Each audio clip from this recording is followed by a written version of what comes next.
भारतीय संविधान के इससे पहले के वीडियो में हम आर्टिकल 123 की चर्चा किए थे, जिसमें हम राष्ट्रपति द्वारा जो जारी अध्यादेश होता है उसकी चर्चा किए थे कि जब कोई भी जो सत्र है वह क्रियाशील ना हो तो राष्ट्रपति जो है 123 के तहत जो है क्या कर सकता है, तो अध्यादेश जारी कर सकता है। आज हम चर्चा करेंगे न्यायपालिका की। तो अगर हम न्यायपालिका की बात करेंगे तो इससे पहले हम क्या चर्चा किए थे, तो कार्यपालिका किए थे, उसके बाद फिर विधायिका किए हैं, और आज हम न्यायपालिका वाला सेक्शन चर्चा करेंगे। तो न्यायपालिका की चर्चा अनुच्छेद 124 से 151 के बीच में है, लेकिन जो न्यायालय है उसकी चर्चा किस में है, तो अनुच्छेद 124 से 147 तक के बीच में है। उसके बाद अगर हम जानें तो ये हो गया हमारा सुप्रीम कोर्ट का बिल्डिंग, आप देख सकते हैं। और सर्वोच्च न्यायालय का जो होता क्या है, तो संविधान का संरक्षक होता है, या इसे अभिभावक भी कहते हैं। जब हम इसके गठन की बात करते हैं तो 26 जनवरी 1950 को इसका गठन हुआ था, जबकि इसके उद्घाटन की बात करें तो 2 दिन बाद 28 जनवरी 1950 को क्या हुआ था, इसका उद्घाटन हुआ था। आगे हम चर्चा करते हैं और ये जानते हैं कि जब सुप्रीम कोर्ट के गठन का जो हमारा आज़ादी का 75 वर्ष पूरा हुआ था, तो यहाँ पे आप देखेंगे तो एक सुप्रीम कोर्ट ने एक सिक्का जारी किया था। ये सिक्का हो गया, उसके पीछे आप देखेंगे तो सर्वोच्च न्यायालय लिखा हुआ है और यहाँ भारत लिखा हुआ है।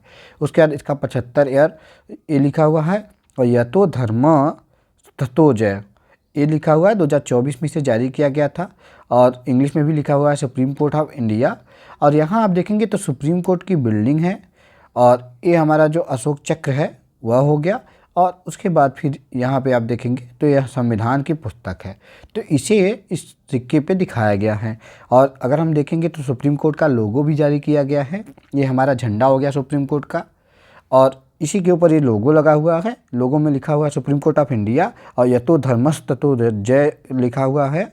और यहाँ पे आप देखेंगे सुप्रीम कोर्ट का बिल्डिंग है, ये हमारी संविधान की पुस्तक हो गई। और उसके बाद फिर ये हमारा जो हो गया अशोक चक्र हो गया, तो इसे दर्शाया गया है। और अभी कुछ दिन पहले ही जो हमारे चंद्रचूड़ जी थे, तो चंद्रचूड़ जी ने क्या किया है, तो न्याय की देवी की जो प्रतिमा थी उसको परिवर्तित कर दिया है। आप देख सकते हैं पहले क्या था, तो आप देखेंगे तो पश्चिमी वेशभूषा में एक महिला थी, जो कि क्या थी, आँख पे पट्टी बांधी हुई और हाथ में तलवार ली हुई थी, और एक हाथ में क्या था, तराजू ली हुई थी। और वर्तमान की तस्वीर आप देखेंगे तो यहाँ पे देखेंगे तो ये हमारे संविधान की पुस्तक हो गई, और भारतीय वेशभूषा हो गया, और उसके आँखों से जो पट्टी थी वो हट चुकी है, और दूसरे ये तराजू हाथ में है ही। तो आइए हम इसमें जो परिवर्तन हुए हैं उनको जान लेते हैं। तो पहले जो मूर्ति हुआ करती थी आप देखेंगे तो ये हुआ करती थी, और वर्तमान में जो मूर्ति है वह कौन है, तो यह है। आप देखेंगे तो अंग्रेजों से यह क्या था, प्रेरित था। तो धातु या पत्थर की मूर्ति हुआ करती थी, और इसमें जो परिधान या कपड़े होते थे वो कौन से थे, तो पश्चिमी परिधान थे, और आँखों पर पट्टी बनी हुई थी, और यह कहा गया था कानून निष्पक्ष है। और उसके हाथों में तराजू पहले भी था, अब भी है, और हाथ में एक हाथ में जो था वो क्या था, तो तलवार था। आप देख सकते हैं यहाँ पे क्या था, तलवार था। लेकिन वर्तमान में आप देखेंगे तो सफ़ेद रंग की मूर्ति है, और भारतीय परिधान जो भारतीय वेशभूषा है उसमें ये है, और उसका पट्टी हटा दी गई है, क्योंकि न्याय सबके लिए क्या होता है, समान होता है। और हाथों में तराजू अब भी है। उसके बाद संविधान की प्रति जो है इस हाथ में जिसमें तलवार हुआ करता था उसमें संविधान की प्रति रख दी गई है। आगे हम देखते हैं तो हम जो प्रमुख अनुच्छेद हैं जो हमारे सुप्रीम कोर्ट ऑफ इंडिया से जुड़े हुए हैं तो उनको चर्चा कर लेते हैं। तो अनुच्छेद 124 की बात करते हैं तो इसमें सुप्रीम कोर्ट के गठन की चर्चा है, जज की योग्यता की चर्चा है, कार्यकाल की चर्चा है, और नियुक्ति की चर्चा है। तो सबसे पहले हम देख लेते हैं सुप्रीम कोर्ट के गठन की चर्चा। तो 1950 में हम जानते हैं गठन किया गया था, तब इसमें कितने जज थे, तो 8 जज थे। तो 1956 में जजों की संख्या बढ़ाकर 11 कर दी गई, फिर 1960 में बढ़ाकर 14 कर दी गई, 1977 में 18 कर दी गई, 1986 जो था उसमें 26 कर दी गई, और उसका 2008 में 31, और 2019 में जो है जजों की संख्या बढ़ाकर 33 कर दी गई। अब देखो सुप्रीम कोर्ट में जो जजों की संख्या है वह क्या करता है, तंत्र निर्धारित करता है, और जबकि हाई कोर्ट में आप देखेंगे जजों की संख्या कौन निर्धारित करता है, तो हमारे राष्ट्रपति करते हैं। अब सुप्रीम कोर्ट के जजों की योग्यता की बात करते हैं तो योग्यता में क्या होता है कि हाई कोर्ट में 10 वर्ष तक वकील रहे हों, या तो 5 वर्ष तक जज रहे हों। जो हाई कोर्ट होता है उसमें क्या होंगे, तो या तो 5 वर्ष तक जज रहे हों, और या तो 10 वर्ष तक उसमें वकालत की हों, वकालत।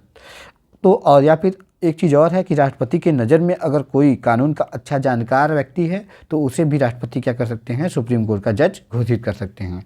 इनका कार्यकाल कितना होता है, तो इनका कार्यकाल 65 वर्ष तक होता है। और उसके बाद फिर नियुक्ति की बात करते हैं तो 33 जज जो होते हैं हमारे वो कौन नियुक्त करते हैं? तो राष्ट्रपति जो भारत के मुख्य न्यायाधीश होते हैं और हाई कोर्ट के जो जज होते हैं उनकी सलाह पे करते हैं। जबकि अगर हम मुख्य न्यायाधीश की बात करें तो कोलेजियम की सहायता से जो है 5 सीनियर जज जो होते हैं उनके समूह के सलाह पर जो है राष्ट्रपति करते हैं। उसके बाद अगर हम इनके हटाने की बात करें तो हटाने की प्रक्रिया भी अनुच्छेद 124 में दी गई है। तो संसदीय प्रक्रिया होती है उसके दौरान न्यायाधीशों को हटाया जा सकता है। लगभग वह प्रक्रिया कैसी होती है? तो महाभियोग जैसी प्रक्रिया होती है। लेकिन हाँ, महाभियोग शब्द का प्रयोग नहीं किया गया है, संसदीय प्रक्रिया की बात की गई है यहाँ पे। उसके बाद आगे बढ़ते हैं और जानते हैं अनुच्छेद 124A एक बार ऐड किया गया था जो 99वां संविधान संशोधन था 2014 में। उसके तहत क्या किया गया था कि नेशनल जुडिशियल अपॉइंटमेंट कमीशन, जो हमारे सुप्रीम कोर्ट में जो जज होते हैं उनके अपॉइंटमेंट के लिए national judicial appointment commission NJAC बनाया गया था। लेकिन क्या था कि इसे सुप्रीम कोर्ट ने क्या किया था? निरस्त कर दिया था और कोलेजियम व्यवस्था को पूर्णतः ही जब पूर्व की भांति ही लागू कर दिया था। अनुच्छेद 125 की बात करते हैं तो न्यायाधीशों के वेतन से संबंधित है यह, और यह बताया गया है कि यह संचित निधि से दिया जाएगा और इसमें जो संसद है यह इसको घटा नहीं सकता है। और अनुच्छेद 126 की बात करें तो कार्यकारी मुख्य न्यायाधीश की बात है जो एग्जीक्यूटिव चीफ जस्टिस हैं। जैसे मान लीजिए कि हमारे जो चीफ जस्टिस ऑफ इंडिया हैं, मुख्य न्यायाधीश हैं, वो अनुपस्थित होते हैं तो उस दशा में जो 33 जजों में से एक जज होगा उसको कोलेजियम की सलाह पर जो है क्या किया जाएगा? अस्थायी रूप से भारत का मुख्य न्यायाधीश घोषित कर दिया जाएगा। और उसके बाद फिर अनुच्छेद 127 है जिसमें तदर्थ न्यायाधीश, जिसे हम एडहॉक जज की बात करते हैं। तो इसमें यह बताया गया है कि जब सुप्रीम कोर्ट में जजों की संख्या कम होती है तो होता क्या है, हाई कोर्ट में जो जज होते हैं उनको सुप्रीम कोर्ट में एडहॉक जज के रूप में लाया जाता है। लेकिन हाँ, संबंधित हाई कोर्ट से सलाह जरूर लेना पड़ेगा, और अगर हाई कोर्ट मना कर देता है तब क्या होगा? तो उसमें अनुच्छेद 128 में प्रावधान किया गया है कि हम सेवानिवृत्त जज, जो रिटायर्ड जज हैं, उनको ला सकते हैं। तो उनको लाएंगे कैसे? तो हाई कोर्ट जब मना कर दे तो एडहॉक जज ना मिले तो क्या होगा? रिटायर्ड जज जो होंगे उनकी सुप्रीम कोर्ट में जज के रूप में लाया जाएगा कार्य करने के लिए। उसके बाद आगे देखते हैं तो अनुच्छेद 129 है जिसमें यह बताया गया है कि जो सुप्रीम कोर्ट के अभिलेख होते हैं या वह क्या होते हैं? नज़ीर के रूप में काम करते हैं, कोर्ट ऑफ रिकॉर्ड जिसे कहते हैं। तो सुप्रीम कोर्ट का प्रत्येक निर्णय जो होगा वह नीचे के जो लोअर कोर्ट होंगे उनके लिए एक अभिलेख या नज़ीर होगा। जैसे सुप्रीम कोर्ट ने निर्णय दिया तो जो हमारा हाई कोर्ट होगा या डिस्ट्रिक्ट कोर्ट होगा उसमें यह क्या होगा? तो यह नज़ीर होगा। उसका अनुच्छेद 130 जो है उसमें आयोजन स्थल की बात की गई है कि सुप्रीम कोर्ट का जो आयोजन होगा कहाँ होगा? तो सामान्यतः नई दिल्ली में किया जाता है, लेकिन राष्ट्रपति की सलाह पर अन्य जगह पर भी इसका आयोजन किया जा सकता है। उसके बाद हम सुप्रीम कोर्ट के क्षेत्राधिकार की बात करते हैं तो 3 प्रकार के क्षेत्राधिकार हैं, एक प्रारंभिक या मूल क्षेत्राधिकार, एक अपीलीय क्षेत्राधिकार और एक परामर्श संबंधी क्षेत्राधिकार। अगर हम प्रारंभिक मूल क्षेत्राधिकार की बात करें तो अनुच्छेद 131 में इसकी चर्चा है। अपीलीय क्षेत्राधिकार की बात करें तो इसका अनुच्छेद 132 से लेकर 136 के बीच में चर्चा है। और परामर्श संबंधी क्षेत्राधिकार की बात करें तो अनुच्छेद 143 में इसकी चर्चा है। तो देखिए, अब उसके बाद फिर हम जान लेते हैं अनुच्छेद 131 में क्या है। तो कुछ ऐसे विशेष मामले जो हमेशा सुप्रीम कोर्ट में देखे जाएंगे या प्रारंभिक क्षेत्राधिकार के अंतर्गत आते हैं। जैसे क्या है? तो जैसे राज्य और राज्य के बीच में कोई विवाद होता है तो वह सुप्रीम कोर्ट के में जाएगा, और राज्य और केंद्र के बीच में कोई विवाद होता है तो वह भी सुप्रीम कोर्ट में जाएगा। राज्य, केंद्र या अन्य राज्यों के बीच में अगर कोई विवाद होता है तो वह मामला क्या हो जाएगा? सुप्रीम कोर्ट के प्रारंभिक या मूल क्षेत्राधिकार के अंतर्गत सुप्रीम कोर्ट में देखा जाएगा।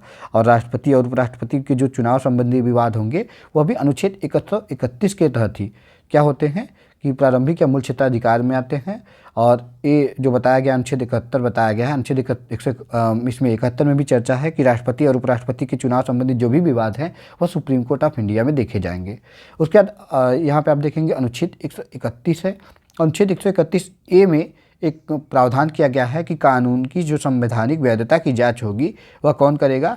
तो हमारा भारतीय संविधान करेगा। देखिए, होता क्या है कि जो हमारी लोकसभा, राज्यसभा और राष्ट्रपति होते हैं जिनको हम मिला के संसद कहते हैं, तो ये तीनों मिलाकर एक कोई कानून बनाते हैं तो उसकी संवैधानिक वैधता की जांच कौन करेगा? तो अनुच्छेद 131A के तहत जो है ये कौन करेगा? तो सुप्रीम कोर्ट ऑफ इंडिया करेगा। उसके बाद जो अपीलीय क्षेत्राधिकार है उसमें हम देखते हैं तो अनुच्छेद 32 है, 132 जिसे कहते हैं। इसमें क्या है कि सुप्रीम कोर्ट में अपील हाई कोर्ट से संतुष्ट ना होने पर क्या होगा कि सुप्रीम कोर्ट में अपील आप कर सकते हैं। उसके बाद अनुच्छेद 133 में क्या है? तो 133 में जो सिविल या दीवानी मामले होते हैं, जैसे पैसा, संपत्ति, इस संबंधी जो मामले होते हैं, इनके संबंध में जो अपीलीय क्षेत्राधिकार होता है वह होता है। और उसके बाद अनुच्छेद 134 देखेंगे आप, तो इसमें आपराधिक या फौजदारी जो मामला होता है, जो फौजदारी वाले मामले होते हैं, तो जैसे मारपीट संबंधी मामले, तो मारपीट संबंधी मामलों में क्या होता है कि जो अपीली क्षेत्राधिकार होता है वह 134 के तहत होता है। उसके बाद फिर जुडिशियल जो रिव्यू है, इसका प्रावधान है अनुच्छेद 137 में। काफ़ी इम्पॉर्टेंट आर्टिकल है ये, जिसे हम न्यायिक पुनरावलोकन कहते हैं। ये कहाँ से लिया गया है, तो यह अमेरिका के संविधान से लिया गया है। और इसमें होते कितने हैं, तो जब भी कोई भी बेंच बैठेगा तो उसमें कितने जज होते हैं, तो उसमें 5 जज मिनिमम होते हैं, तो न्यूनतम 5 जज होते हैं। और संविधान के उल्लंघन को रोकने के लिए इसका प्रयोग किया जाता है। और संविधान संशोधन कानून, कार्यपालिका के निर्णय न्यायपालिका द्वारा जांच करना ये होता है। और भारतीय संविधान की सर्वोच्चता को बनाए रखने के लिए किया जाता है जुडिशियल रिव्यू। और केंद्र और राज्य के बीच जो संतुलन बनाए रखने के लिए भी किया जाता है कि केंद्र अपनी मनमानी न कर सके। उसके बाद नागरिकों के मूल अधिकारों की रक्षा करने के लिए किया जाता है। उसके बाद सुप्रीम कोर्ट अपने किसी फैसले को बदलने के लिए भी जुडिशियल रिव्यू का प्रयोग कर सकती है। अभी जैसे एसटी वाला मामला था, एससी एसटी वाला मामला, तो एससी में जो हम देखेंगे तो कैटेगरी वाइज जो मतलब जो बढ़ चुके हैं उनके लिए आरक्षण की बात अभी कुछ दिन पहले की गई थी। 7 जज बैठ के फिर अपने निर्णय को बदले थे वह। और आप देखेंगे तो बाद में जो हमारा ये निर्णय था कृषि कानून वाला, उसमें भी कुछ किया गया था। उसके बाद फिर अन्य ऐसे मामले कई आए हैं जिसमें क्या होता है कि सुप्रीम कोर्ट अपने निर्णय को ही बदल देता है। उसके बाद आप देखेंगे अभी ईडब्ल्यूएस का मामला भी काफ़ी चर्चित था, जो जिसमें 2 और 3 से निर्णय दिया गया। 3 लोग पक्ष में थे, 2 लोग क्या थे, विपक्ष में थे। तो इस तरीके से हम जो जुडिशियल रिव्यू हमारा है वह किया जाता है। अनुच्छेद 139 जो है, इसमें रीट जारी करने की शक्ति दी गई है सुप्रीम कोर्ट की कि 5 प्रकार के रीट जारी करने के अधिकार हैं। लेकिन हाँ, आप जानते हैं कि अनुच्छेद 32 के तहत भी मूल अधिकार पर रीट जारी करने का अधिकार था सुप्रीम कोर्ट को। और अनुच्छेद 139 के तहत जो है अन्य मामलों पर रीट जारी करने का अधिकार होता है। तो ये भी इम्पॉर्टेंट आर्टिकल है, अनुच्छेद 139 भी काफ़ी इंपॉर्टेंट आर्टिकल है। उसके बाद अनुच्छेद 143 है, जिसमें परामर्श संबंधी क्षेत्राधिकार की बात की गई है कि सुप्रीम कोर्ट से जो राष्ट्रपति होता है वह सुप्रीम कोर्ट से सलाह करने की शक्ति होती है उसके पास। और राष्ट्रपति सुप्रीम कोर्ट के जो मुख्य न्यायाधीश होते हैं से सलाह मांग सकता है, लेकिन वह सलाह जो है मानने के लिए बाध्य नहीं होता है। और हाँ, मुख्य न्यायाधीश जो होता है हर मामले पे राष्ट्रपति को सलाह दे, ये भी ज़रूरी नहीं है, क्योंकि उसकी भी बाध्यता नहीं होती है। और आगे हम बात करें तो जो न्यायिक सक्रियता है, जिसे हम जुडिशियल एक्टिविज्म कहते हैं, ये 1970 के दशक में लाया गया था भारत में। और VR कृष्णास्वामी अय्यर जी थे और PN भगवती और DA देसाई जो थे, उनकी जो सलाह से इसको लाया गया था। तो न्यायपालिका जो है उसके द्वारा जो कार्यपालिका था विधायिका के संवैधानिक जो दायित्व हैं उनके अंतर्गत रहते हुए, पालन करते हुए बाध्य करना, ये क्या है, जो हमारा कार्यपालिका और विधायिका है, कोई भी कार्य कर रहा है तो संवैधानिक दायित्व के अंतर्गत ही रहे और कार्य करे। तो इसके लिए क्या किया जाता है, न्यायिक सक्रियता जो है वो टर्म प्रयोग में लाया जाता है। इसे न्यायिक गतिशीलता भी कहते हैं, जिसे हम जुडिशियल एक्टिविज्म कहते हैं। उसके बाद अगर हम देखते हैं तो काफ़ी इंपॉर्टेंट चीज़ जनहित याचिका, जिसे हम PIL कहते हैं, पब्लिक इंटरेस्ट लिटिगेशन। तो आप जानते हैं कि यह कहाँ से लिया गया है, तो अमेरिका से लिया गया है। और 1960 के दशक में अमेरिका में अपनाया गया था और 1980 के दशक में जो है यह भारत में अपनाया गया।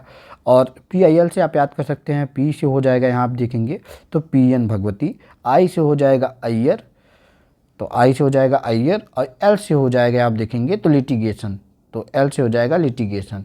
तो इस प्रकार से PIL से ही आप याद कर सकते हैं कि PN भगवती कृष्णास्वामी अय्यर ने के प्रयास से जो है भारत में क्या किया गया था, तो लिटिगेशन या पब्लिक इंटरेस्ट लिटिगेशन को लाया गया था।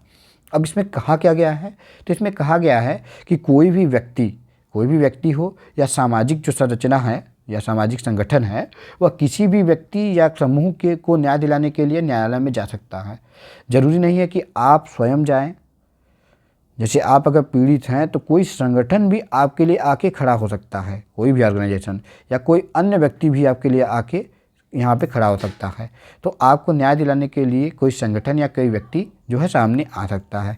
अब देखिए, PIL का वास्तविक उद्देश्य क्या होता है, तो कानून का शासन की रक्षा करना, उसके बाद फिर सामाजिक आर्थिक रूप से कमज़ोर वर्गों को लाभ पहुँचाना, और अगला है कि मौलिक अधिकार को सार्थक रूप से सार्थकता प्राप्त कराने में मदद करने के लिए ये होता है। तो इस प्रकार से हमने सुप्रीम कोर्ट ऑफ इंडिया को कवर कर लिया है। अब आगे हमारा एक टॉपिक बचता है CAG। इसके बाद जो हमारा भाग 5 है, जो पार्ट 5 है, यह समाप्त हो जाएगा। तो पार्ट 5 में हमने 3 चीज़ों की चर्चा की थी, जिसमें हम कार्यपालिका की चर्चा किए और उसके बाद फिर विधायिका की चर्चा किए, उसके बाद फिर न्यायपालिका की चर्चा कर रहे हैं। तो न्यायपालिका के अंतर्गत तो हमारा सुप्रीम कोर्ट ऑफ इंडिया है, उसकी चर्चा कर ली है। अब कैब की चर्चा करेंगे, जो कोई भी रिपोर्ट की जांच करता है और वह राष्ट्रपति को सौंपता है और उसके बाद संसद जो है पूर्ण रूप से उसको जांच करती है और अपनी रिपोर्ट लगाती है। तो इस प्रकार से आप देखेंगे कि ये जो भाग 5 है, यह जो सबसे बड़ा पार्ट था, वो समाप्त हो जाएगा और फिर हम आगे की चर्चा करेंगे। धन्यवाद।